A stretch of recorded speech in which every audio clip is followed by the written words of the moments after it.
आजचा अष्टावक्र गीताचा जे नॉलेज आहे, खरं त्याचा पीक पॉइंट आहे आज, आहे की नाही? सगळ्यांना वाटते ना असं पीक पॉइंट आहे तो. सगळा पूर्ण या शेवटच्या भागामध्ये गुरुदेवांनी आपल्याला, त्याला काय म्हणतो आपण, सगळं खोलले, आपले सगळे दार खोलून टाकले त्यांनी. आणि काय सांगितलं? प्रत्येक क्षणी ताजे तवाने व्हा,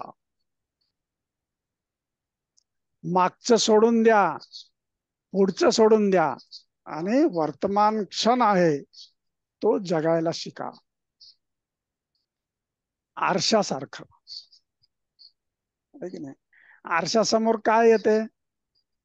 सगळे दृश्य येतात, पण आरशाला त्याचा काही फरक पडतो का? नाही. कितीतरी येतात समोर, बघतात, कोणी चांगलं असतंय, कोणी सुंदर असते, कोणी नसते. सुंदर असेल, सुंदर असेल, त्याला काही फरक पडत नाही. आपलं जीवन हे असंच आहे, हे जाणून घेणं महत्वाचं आहे की नाही? मग भावुक व्हायचं नाही, आणि बुद्धीमुळं एकदम वेगळं व्हायचं नाही. बुद्धी आपल्याला काय करते? द्वंद्व निर्माण करते, आहे की नाही? आणि भाव काय करतो? एक करतो, आहे की नाही? मग द्वंद्वातून एक सुद्धा होता आलं पाहिजे, आणि भावातून आपल्याला बुद्धीचा सुद्धा वापर करता आला पाहिजे. या दोन्हीचा व्यवस्थित वापर करून आपलं जीवन जे आहे ते सुखी केलं पाहिजे, आहे की नाही? कारण कसं असतंय, एकीकडे राहणं सोपं आहे की नाही? कुठल्या तरी एका काठाला, एका टोकाला राहणं अतिशय सोपं आहे. एखाद्या घटनेविषयी किंवा एखाद्या विषयाविषयी आपलं मत मांडत असताना कुठल्या तरी एका टोकाचं किंवा दुसऱ्या टोकाचं मत आपलं आहे, आणि तशा पद्धतीने आपल्याला जगायचं आहे, सोपं आहे की नाही? समजा एखाद्या व्यक्तीविषयी आपली धारणा आहे, आणि तीच धारणा आयुष्यभर ठेवून जगणं फार सोपं आहे.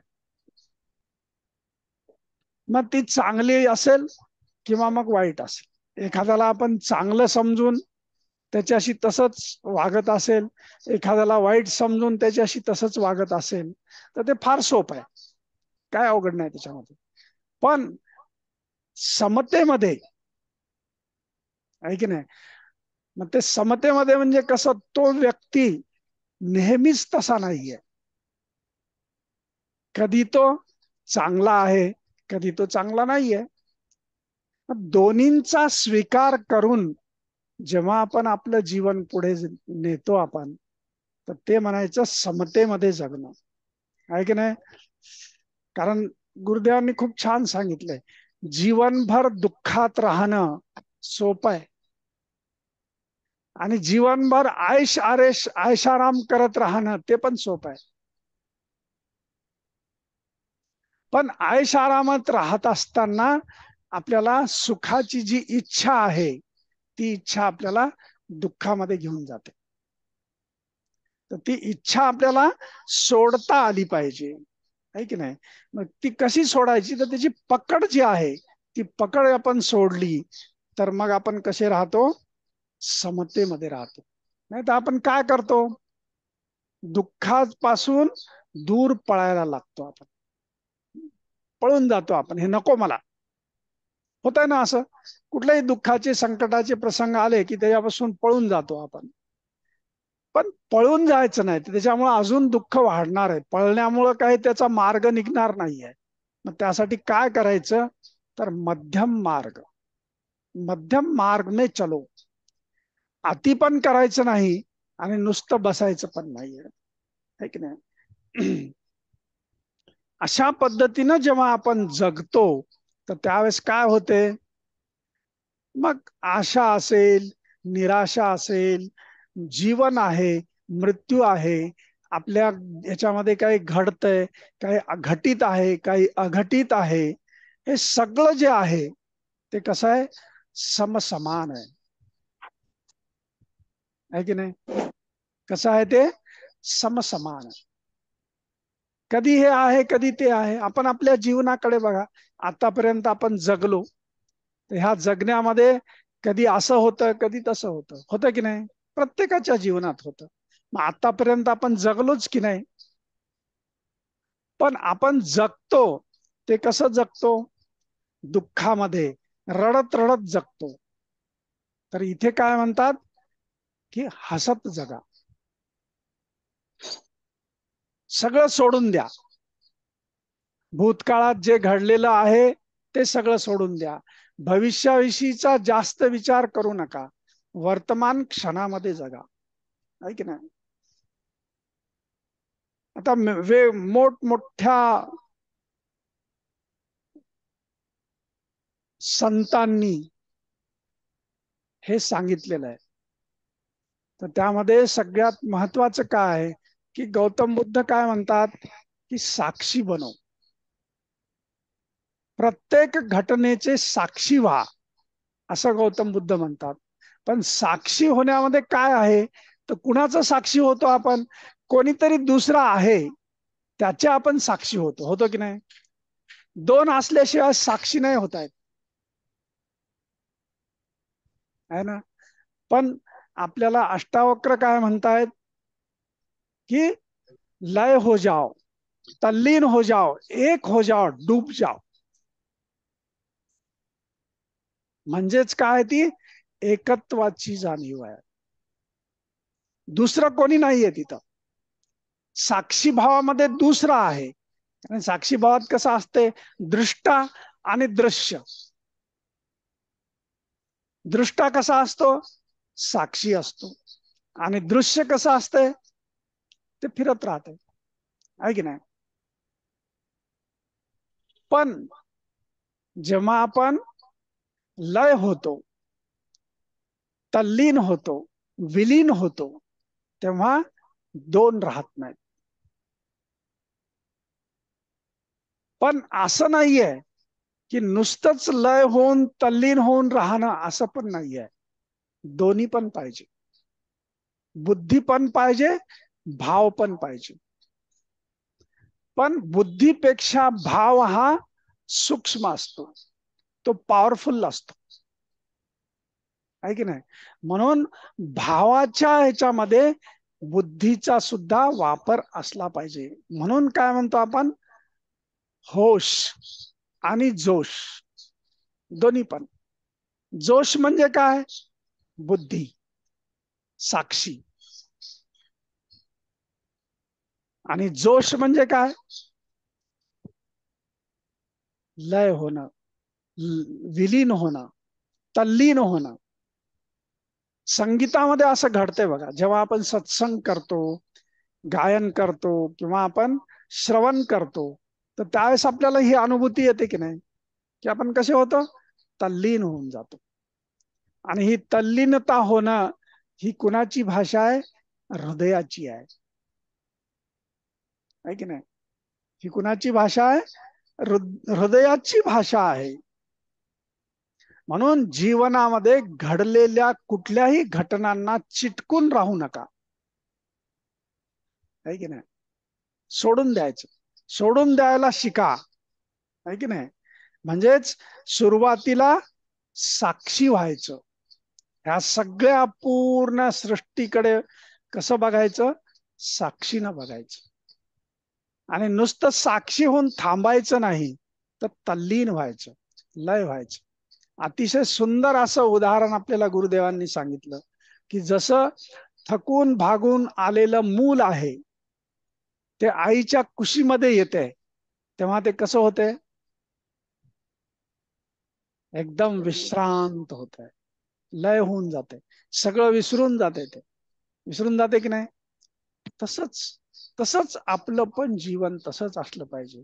आणि तिथे अष्टावक्र जनकाला काय म्हणतात की तू सगळा थकून गेलास, भागून गेलास आता, आणि तू हे जाण, तुला कुठलंही पाप लागणार नाही. तुझा पापाचा स्पर्श सुद्धा तुला होणार नाही, कुठलेही दुःख तुला स्पर्श करणार नाही. आता तू थकून गेलास, ये विश्रांती घे. म्हणजे बघा आपल्याला जीवन जगत असताना कसा मार्ग आहे. एकीकडे सांगतात की थांबायचं नाही, चालत राहा, चालत राहा, चालत राहा. आणि मग काय सांगतात की थांबा, विश्राम करा. सारखं चालल्यानंही तणाव येतो आणि नुसतंच विश्राम केल्यानंही तणाव येतो. येतो की नाही? तर मार्ग कुठला आहे? मध्यम मार्ग आहे. मग आता कुठे थांबायचं आणि कुठे चालायचं हे जाणून घेण्यासाठी अष्टावक्र गीताचं श्रवण केलं पाहिजे. तोपर्यंत तुम्हाला समजणार नाही कुठे थांबायचं आणि कुठे चालायचं. नाही तर मग जिथे थांबायचं तिथे चालत राहतो आणि जिथे चालायचं आहे तिथे नुसते थांबून राहतो. होत आहे ना जीवनामध्ये, अशी गफलत होते की नाही? तर ही गफलत आपण होऊ द्यायची नाही, आहे की नाही? मग त्यासाठी आपल्याला हे सांगितलेलं आहे. आणि कसं सांगितलेलं आहे की साक्षी होणं ह्यासाठी आपल्याला प्रयत्न करावे लागतात. सोपं आहे का साक्षी होणं? नाहीये, आहे की नाही? आता तुम्हाला सांगितलं की सगळ्या जे काय तुमच्या समोर घडतंय त्याचे तुम्ही साक्षी राहा, खूप अवघड जाते.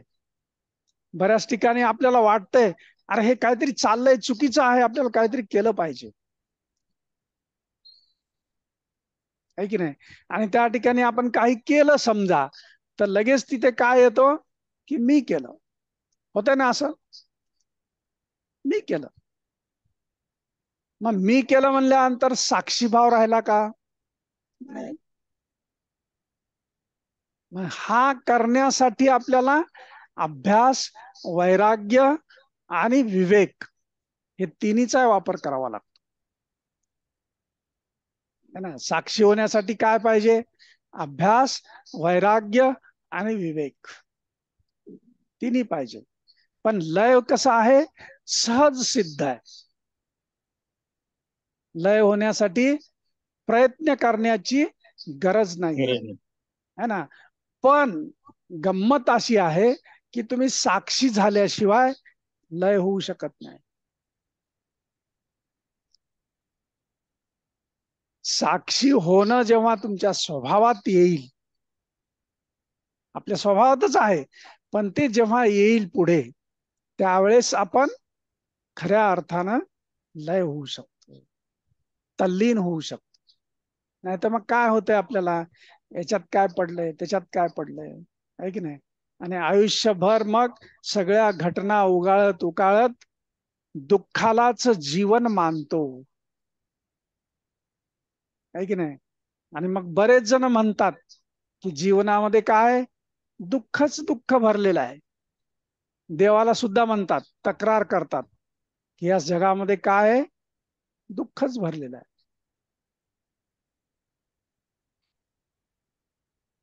आहे की नाही? म्हणून वारंवार सांगतात की लय व्हा.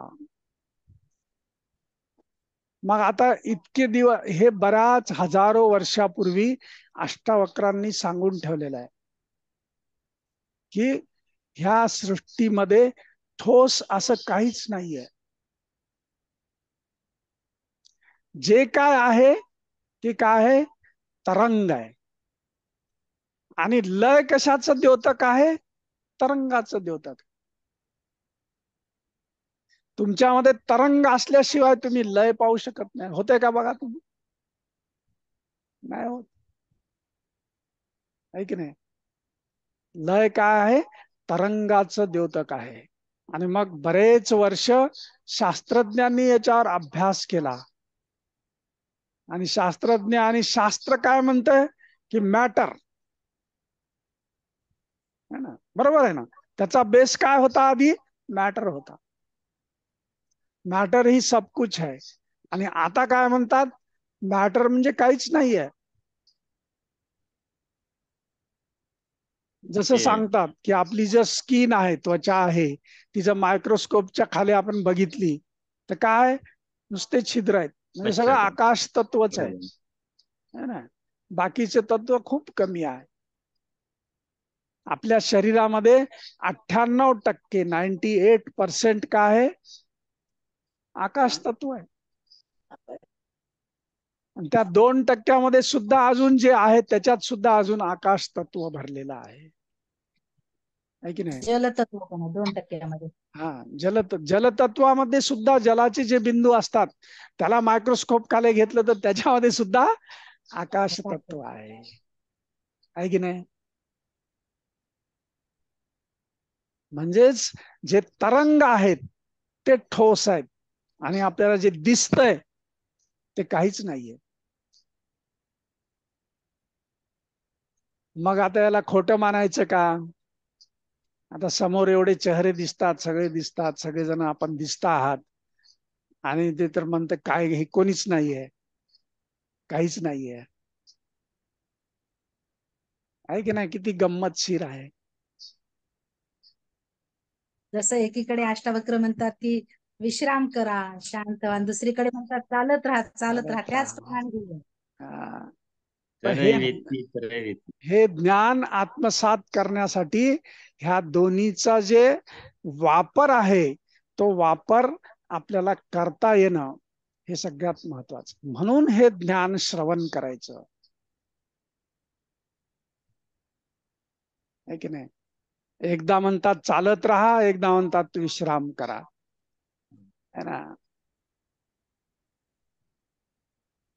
आपल्या सागराच्या येस सर. लाटाप्रमाणे सुद्धा अनेक तरंग लहरी निर्माण होतात हा, आणि लय पावतात. सागरामध्ये तरंग आहेत, लहरी निर्माण होतात, तर त्या आणि लहरी लय कशा पावतात. आहेत, प्रत्येक क्षणाला मिटत जातात, लय पावतात. येतात निघून जातात, येतात निघून जातात. आपल्या जीवनातल्या घटनाही तशाच आहेत. हो हो. तुम्ही एक सांगा, सगळ्यात मोठं सत्य काय आहे, आतापर्यंत आपल्या जीवनात जे जे घडलं ते घडून सुद्धा आपण आज इथपर्यंत आहोत का नाही, मला सांगा. त्याच त्याच आणि नाही सर, घडलं ते ते काही काय कायमस्वरूपी सगळं टिकून राहत. चांगलंच घडलं असं नाहीये. तुमच्या आपल्या सगळ्यात. जीवनामध्ये संकटही होते. काही वेळेस हो. असं वाटलं की याच्या पुढे आपण जाऊ शकत नाही, संपलं आता इथे, तरीही पण आपण आज आहोत, आहेत की नाही. हे जाणून घेणं महत्वाचं आहे. हे जोपर्यंत आपण जाणून घेणार नाहीत तोपर्यंत हे ज्ञान आपल्या जीवनामध्ये आपण वापरू नाही शकत. वापरणं महत्वाचं आहे की नाही. आणि मग ह्यासाठी काय आपल्या आतमध्ये हे केलं पाहिजे की आपण कसे आहोत, ज्ञान स्वरूप आहोत. ज्ञान कुठे आहे, माझ्यामध्ये आहे. ज्ञान कुठे आहे, माझ्यामध्ये आहे. मी कसा आहे, माझं स्वरूप कसं आहे, ज्ञान स्वरूप आहे, आनंद स्वरूप आहे, सुख स्वरूप आहे.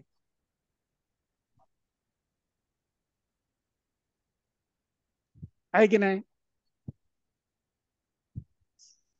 आणि मग सांगितलं की ह्या सगळ्यांमध्ये डूब जाओ, बुडून जा त्याच्यामध्ये.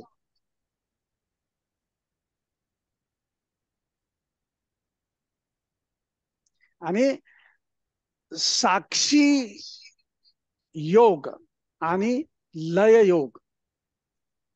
साक्षी योग मध्ये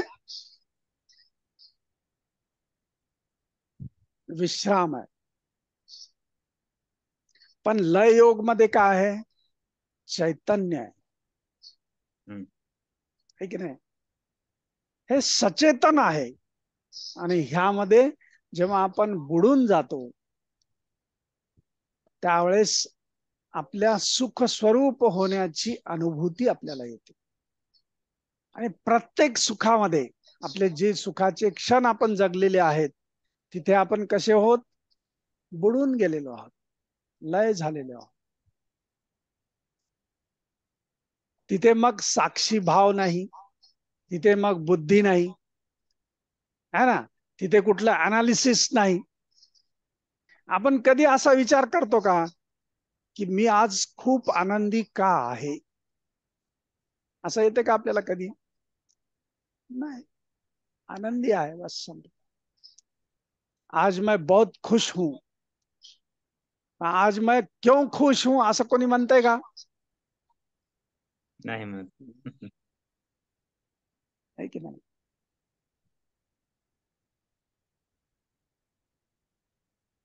म्हणून अतएव लयम रजेत. आता लय होऊन जा, विश्राम करा. आईच्या कुशीमध्ये बालक जसं विश्राम करते तसं तुम्ही विश्राम करा. कारण आपल्याला आपण सगळेजण भाग्यवान आहोत की आपल्याला असा गुरु भेटलेला आहे आणि तो प्रत्यक्ष रूपामध्ये आपल्या समोर आहे. आपल्याला ते सर्व प्रकारचं ज्ञान जे आहे, त्या ज्ञानाचं अमृत आपल्याला तो देत आहे की नाही? तर मग ह्यामध्ये काय करायचं? आपण अखंड बुडून जायचं.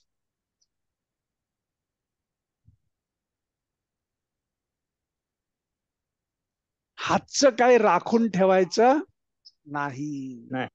काही ठेवायचं नाही राखून. काय राहिलंच काय आपल्या हातामध्ये ठेवायला? आहे की नाही? हो ना. आहे की नाही?